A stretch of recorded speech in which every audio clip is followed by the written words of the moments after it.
Habib memang kasih hadiahnya selalu kayak umroh aja gitu, karena bertambahnya usia, mudah-mudahan juga bertambah keimanan, ketakwaan, dan juga emang itu tempat paling bahagianya aku, jadi Habib berusaha memberi yang terbaik gitu. Jadi kemarin alhamdulillah dimudahin semuanya, akhirnya berangkat, memang berempat aja. Sajid Syatir karena sebelumnya udah izin banyak banget ke Eropa, jadinya nggak dikasih izin sama guru-gurunya gitu. Dan Ipeh juga memang nggak dikasih izin karena memang lagi ujian di Tarim juga. Akhirnya sama Kalisa dan Khadijah. Sebenarnya Habib requestnya maunya berdua aja, cuman kan Khadijah masih ASI, terus Kalisa juga waktu itu masih baru sehat juga, jadi untuk ditinggal takut kepikiran, jadi akhirnya terpaksa dibawa juga gitu. Alhamdulillah lancar 9 hari.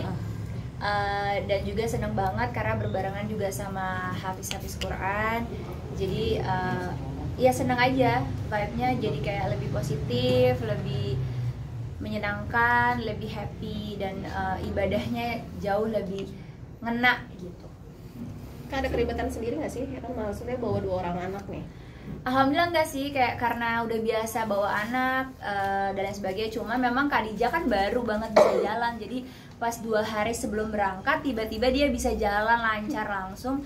Jadi paling agak lumayan capek aja, ekstra capek karena harus jagain kan, terus nggak pernah bisa diem gitu. Tapi karena juga alhamdulillahnya suster ada yang ikut, jadi suka ganti-gantian untuk jagain di hotel. Anak-anak juga nggak dibawa ke masjid juga, takutnya ntar malah nangis ganggu jamaah yang lain. Jadi ya udah, karena hotel juga dekat, jadi aku bisa melipir terus ke masjid bolak-balik. Selain kado umroh, di setiap Januari itu berarti wajib bagi untuk Insya Allah, iya, harapannya doa kita tuh memang minimal setahun sekali ke sana, khususnya di bulan Januari Habib yang pilih gitu. Memang enak juga udaranya kan, antara dinginnya sudah mau selesai, nggak dingin-dingin banget tapi juga nggak panas-panas banget gitu. Dan kebetulan ya dimudahin ya, alhamdulillah.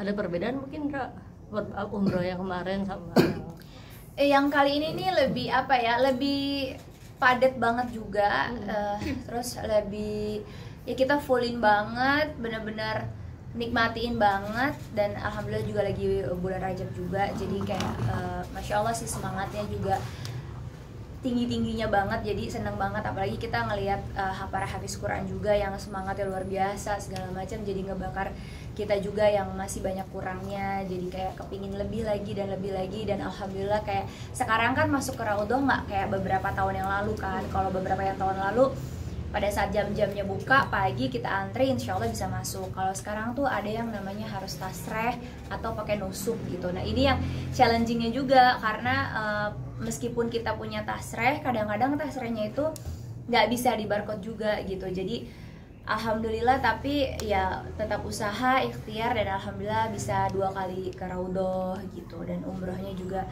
lancar, alhamdulillah. Jadi kayak seneng aja sih, seneng banget.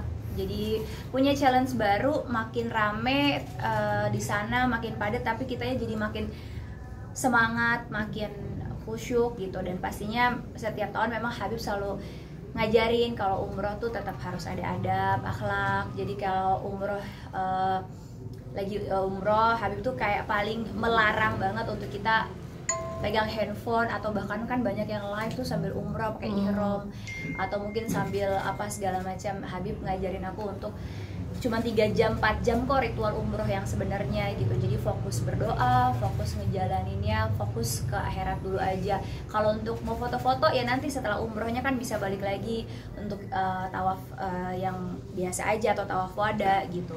Jadi ya itu tadi kayak seperti biasa. Terus juga sama kayak Habib juga kalau situasinya penuh banget dan ramai banget, yaitu kalau Habib bilang nggak usah maksain ke tempat-tempat multajam, apalagi khususnya buat perempuan, malah karena banyak mudorotnya, takutnya bersentuhan sama yang bukan mahramnya, berdesak-desakan, bahkan ada yang sampai jilbabnya kebuka, bahkan apalagi disayangin gitu kan, banyak orang yang maksa untuk bisa sentuh Ka'bah tapi ujung-ujungnya untuk bikin konten, itu yang disedihin. Makanya Habib bilang kayak karena statusnya public figure, jadi bisa mencontohkan yang baik, yang positif gitu. Jadi aku juga ya nggak maksain juga, apalagi kan sekarang banyak orang yang maksain perempuan untuk cium Hajar Aswad di kondisi yang penuh ramai berdesakan dengan laki-laki.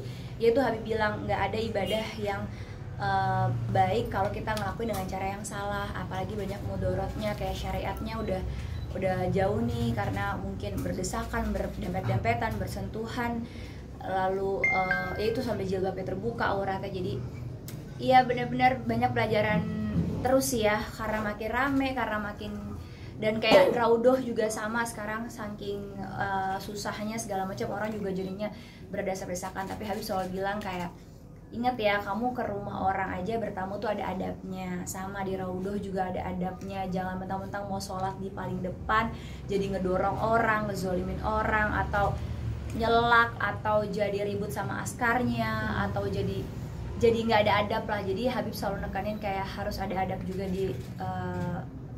di rumahnya Allah dan juga di rumahnya Rasulullah gitu. Selain kado umroh, ada kado apa lagi sih dari Habib? Adalah tanda kasih sayang aja.